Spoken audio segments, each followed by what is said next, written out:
जाना तो 7 दिन में है, तो इसलिए 7 दिन में हमें भी प्रयास करें कि हे प्रभु 7 दिन में मेरा भी कल्याण है। आपने यह मानव जन्म के लिए उपकार ही किया है। मानव जन्म सबसे पवित्र जन्म है। 84 लाख योनियों में भटकते भटकते भटकते भटकते ठाकुर जी कृपा करते हैं कि हमको मुक्ति के लिए एक मानव जीवन देते हैं। कहोगे कि हर किसी का जीवन बढ़िया है, जानवर होता है, बुद्धि तो सब पे होती है, और भगवान ने बुद्धि के साथ साथ हमको विवेक भी दिया है। बुद्धि तो एक जानवर पे भी होती, गाय है खूंटे पे बंधी है, इतनी बुद्धि है कि अगर हमें प्यास लगी है तो वो आवाज़ करेगी, वो बोलेगी कि हमें प्यास लगी है। आपको निर्धारित करना पड़ेगा कि इतने समय मेरी गाय को प्यास लगती है।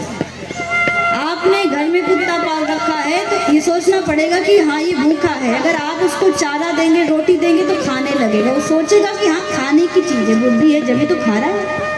अपने घर के लोगों को कुत्ता कभी नहीं काटता, तो बुद्धि है जब ही तो नहीं काट रहा है, नहीं सबको काटता, पराया कोई आएगा तो काट ही लेगा।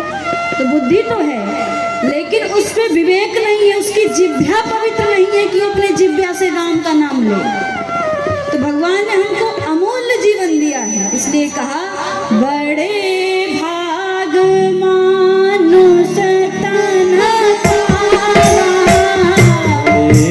भागे मानुष तन पावा, बड़े भागे मानुष तन पावा, बड़े भागे मानुष तन पावा, सुरे दूरे लघु सलग सुने गावा, सुरे दूरे लघु सलग सुने गावा। श्री राम जय राम जय जय राम, श्री राम जय राम जय जय राम, श्री राम जय राम जय जय राम। बोले कृष्ण कन्हैया लाल की जय। बड़े भाग मानुष तन पावा। तो कहा कि सब पे कृपा करके तुमने प्रश्न किया कि हमारा कल्याण 7 दिन में कैसे हो। तो राजा परीक्षित अब तुम सुनो कि तुम्हारा कल्याण 7 दिन में कैसे हो। तस्मात् भारत सर्वात्मा भगवानेश्वरो हरिः, श्रोतव्यः कीर्तितव्यश्च स्मृतव्यश्च भयम्। 7 दिन में मरने वाले को, अब ध्यान से समझना, 7 दिन में मरने वाले को क्या करना चाहिए। तो पहले तो बताया श्रोतव्य, पहले तो भगवान के चरित्र को ध्यान से सुनना चाहिए। श्रोतव्य कीर्तितव्य, फिर उसको उनकी कीर्ति को स्वयं गाना चाहिए। जो अच्छा श्रोता होगा वही अच्छा वक्ता भी होगा, जो खूब अच्छे से सुना होगा वही खूब अच्छे से गा भी पाएगा। तो पहले तो श्रोतव्य, दूसरा कीर्तितव्य, पहले तो गाओ और गाने के बाद ही मुक्ति नहीं है। तीसरा स्मृतव्य भयम्, सुनने और गाने में बहादुरी नहीं है, स्वयं उस उद्देश्य को जियो जीवन में। कोई कहे मैं उद्देश्य तो खूब दे रही हूँ कि भगवान का नाम जपना चाहिए, मर्यादित वस्त्र पहनने चाहिए, हमेशा चित्त को मन भगवान के चरण में बांध देना चाहिए, कर से काम करना चाहिए, मन से भगवान का नाम जपना चाहिए, और मैं खुद भी ना जीऊँ तो मेरा उद्देश्य बस मुंह से जाएगा, मुंह तक ही सीमित रहेगा। लेकिन जो उद्देश्य हृदय से दिया जाता है, एक सच्चा प्रेमी होता है, वो अपनी प्रेमिका को जब भी देखता है तो कुछ कहता नहीं है, निगाहों निगाहों में बात कर ली, रहे दोनों खामोश और बात कर ली। वो अपनी निगाहों से बात करते हैं कि अगला कहना क्या चाह रहा है, दूसरा समझना क्या चाह रहा है। तो वैसे हम हृदय से भगवान को पुकारेंगे तो भगवान भी सोचेंगे ना कि नहीं हृदय से संबंध है, हृदय से ही इसमें कृपा करें, हृदय में ही आके समाए। तो कहा कि सुनाना सुनना ये सरल है, उस चीज को स्मरण करते रहो, जीवन में चिंतन करते रहो। सोचना चिंतन करना अंतर है। किसी चीज के बारे में हम सोच रहे हैं, अब जैसे देखो ये बारिश हो रही है, तो हम कथा तो कर रहे हैं, आप भी कथा सुन रहे हैं, लेकिन देख रहे हैं तो सोच रहे हैं ना कि बंद हो जाता तो बढ़िया रहता, परंपरा बढ़िया चल जाती। कथा तो होगी, निश्चित है, पद्धति है, होगी, बंद भी हो जाएगा। ये वर्षाकालीन जो ऋतु चल रही है समापन भी होगा, कल देखना और बढ़िया भी होगा। लेकिन एक मन लगा तो है कि नहीं, वर्षा हो रही है, ठंडी भी लग रही है। आपको लग रही है क्या? अच्छा, मुझे भी लगना, हमने तो नहीं लग रही है। हम तो आपका जानना चाहते थे कि आपको लग रही है कि नहीं। वर्षा ये चल रहे, हम सोच रहे हैं, लेकिन पूरा दिन इसी के बारे में चिंतन करते रहें, इसमें फिर दिमाग टेंशन में भी होगा, प्रेशर भी होगा कि हे भगवान अब क्या करें। तो नहीं, संसारिक वस्तुओं को सोचो और आध्यात्मिक स्तर की जो वस्तुएं हैं उसको चिंतन करो। चिंतन किसका करें? तो कहा चिंतन किसी पूर्ण वस्तु का करो, आधी अधूरी चीज का चिंतन करने से क्या फायदा। इसीलिए तो कह रहे हैं कथा सुनो तो 7 दिन तक लगातार सुनो। एक दिन सुन लिया, दूसरे दिन आओगे तो कहोगे कि दूसरे दिन ना आए, चौथे दिन फिर आए तो कहोगे ये कथा तो छूट गई। लगातार सुनोगे जब ही तो पता चलेगा कि परिपूर्ण इस धरा पर कौन है। हर आदमी चाहता है कि मेरा काम अच्छा हो, तो अच्छा करने वाला कौन है? जो स्वयं रस से भरा होगा, पूर्ण होगा, वही तो कार्य अच्छा कर पाएगा। तो पूर्ण कौन है? पूर्णमिदं पूर्णमिदः पूर्णत पूर्णमुदच्यते पूर्णस्य पूर्णमादाय पूर्णमेवावशिष्यते। तो कहा कि भगवान का चिंतन करो और संसारी चीज को सोचो कि हाँ ये करना है, लेकिन उसी में लग मत जाओ। जभी तो कहा गया है कि कर से कर्म करहु विधि नाना मन राखूं जहाँ कृपा निधाना। बैठे हो तो यह सोचो कि छाड़ दई कुल की रीत आपनो न कोई, मेरे तो गिरधर गोपाल दूसरों न कोई। अरे हम नहीं, पहले के समय में तो और प्रतिबंधता होती थी।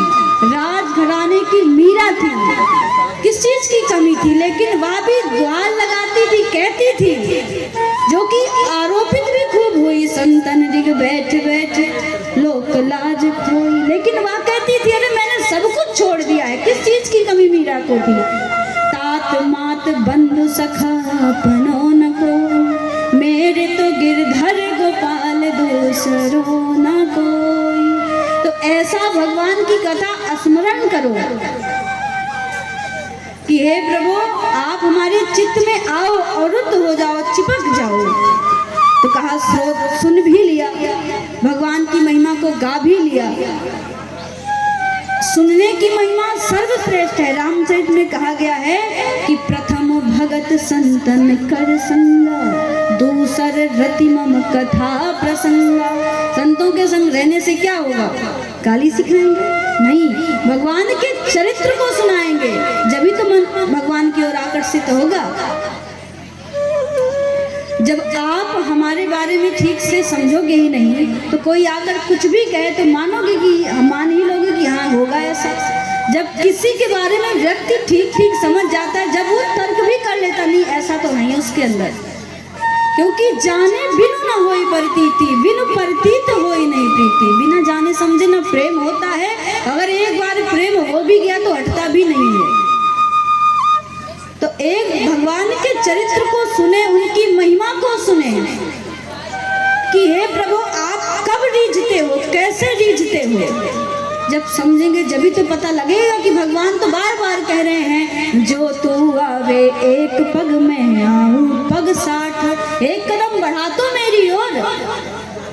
भगवान ने गीता में ऐसा कहा है कि तू मेरा होके देख तो सही। सर्व धर्मान परित्यज्य मां में कम शरणम ब्रज, सबको छोड़ करके मां में कम, मेरी एक शरण में आ। अब हम बैठे रहे घर में, कैसे जाएं कथा सुनने, बारिश हो रही है। अरे कदम बढ़ाओ तो मैं भी तो आया, एक कदम तुम भी बढ़ाइए, जब ही तो कहेंगे। हम घर में बैठे हैं भगवान से कि क्या करें, तुम्हारी वजह से सब हो रहा है, बंद करो। ऐसा नहीं, आप बैठो तो सही। आपकी भक्ति की परीक्षा मानो ले रहे हैं भगवान कि क्या तुम कथा व्यवस्था में ही सुन सकते हो कि कथा अव्यवस्था में ही सुन सकते हो। समझिए आप गर्मी में घड़ा लेने जाते हो तो आप 100 रुपए का घड़ा आप 10 बार ठोक के देखेंगे कि कहीं से पानी टपकेगा तो नहीं। आप 1 वर्ष वस्त्र को खरीदने जाते हैं तो पूछ लेंगे गर्मी तो नहीं लगेगी। आप 500 का कपड़ा लेंगे, बार बार उससे कहेंगे कि अगर ठंडी में पहनूंगा तो ठंडी तो नहीं लगेगी। गर्मी में कपड़ा पहन रहा हूँ, आरामदायक तो है, मूल्य कितना है उसका? 500 रुपये। तो ये अमूल्य कथा है, व्यवस्था लगी हो। जब ही कथा को सुने या तो स्वार्थ हुआ, अपनी हम व्यवस्था देख रहे हैं कि कथा व्यवस्था में हम सुना पाएंगे, हम सुन पाएंगे, नहीं, वो भक्त को सोचो। हमारी आकांक्षाएं, उदाहरण तो हम देते हैं, प्रभु मीरा पे करी कृपा, हे प्रभु गज को तार दिया, हे प्रभु ध्रुव को भी उबारा, हे प्रभु क्या ध्रुव जैसी, मीरा जैसी, प्रहलाद जैसी निष्ठा है हमें। ध्रुव ने एक वचन पर घर को छोड़ दिया, अपनी माँ को भी छोड़ दिया। क्या हम अपने एक वचन पे किसी के वैरी भाव में अपने घर को छोड़ने को तैयार होंगे? अरे नहीं, हम जाएंगे नहीं उसके यहाँ। आज ऐसा कह रहे, घर को क्यों छोड़े, हम तर्क वितर्क करने लगेंगे। माँ सुरुचि ने कहा कि तुम अगर इस सिंहासन पर बैठना चाहते हो तो तुम परमपिता परमात्मा की उपासना करो। ध्रुव के मन में बात लग गई, कहा ठीक है। जंगल में गए, कहाँ कहाँ भटके, जब भगवान को पाया। और हम तो भगवान से आकांक्षाएं रखेंगे, हे प्रभु आप ध्रुव के लिए आए हो तो मेरे लिए भी आओगे। क्या ध्रुव जैसी निष्ठा है? नहीं है। भगवान बसे प्रतिखंभन में, प्रहलाद की जैसी निष्ठा कहाँ है? भगवान तो हमारे समीप बैठे हैं, प्रकट करके तो दिखाओ। भगवान तो कह रहे हैं कि भाव से भजो तो, लेकिन कैसे भजोगे? हृदय में तो मात्सर्य भरा है और मुख से कह रहे हैं प्रभु आओ ना, आओ ना। नहीं, निर्मल मन जन सो मोहि पावा, मोहि कपट छल छिद्र न भावा। तो निर्मलता से, सरसता से, सहजता से हम कथा को सुने, सुनने के बाद उसको गाए, उसके बाद हम उसका चिंतन करेंगे। क्योंकि इस पृथ्वी पर सर्व सामर्थ्य परमात्मा है, सत्य तो वही है, जो आया है वो जाएगा, जो है वो समाप्त भी होगा। लेकिन हम उस चीज को खोजें, उस चीज को हम संग्रहित करें जो हमेशा के लिए हो। प्रलय के समय में जब प्रभु सारी सृष्टि को जलमग्न करके हिरण्यगर्भ बनते हैं, हिरण्यगर्भ अर्थात छोटा सा शिशु, वटस्य पत्रे नटस्य पुत्रे, वो वट वृक्ष के पत्ते पर विश्राम करते हैं और अपने पैर के अंगूठे को अपने मुख से लगाते हैं और सारी सृष्टि को अपने गर्भ में धारण करते हैं। माँ एक 7 वर्ष 7 महीने का बालक। तो वही तो परिपूर्ण है कि जब संसार का समापन हुआ तो वही तो एक बचा, क्योंकि पूर्ण ही वही है। तो परिपूर्ण परमात्मा को पाने के लिए हमें प्रयास भी परिपूर्ण करना है।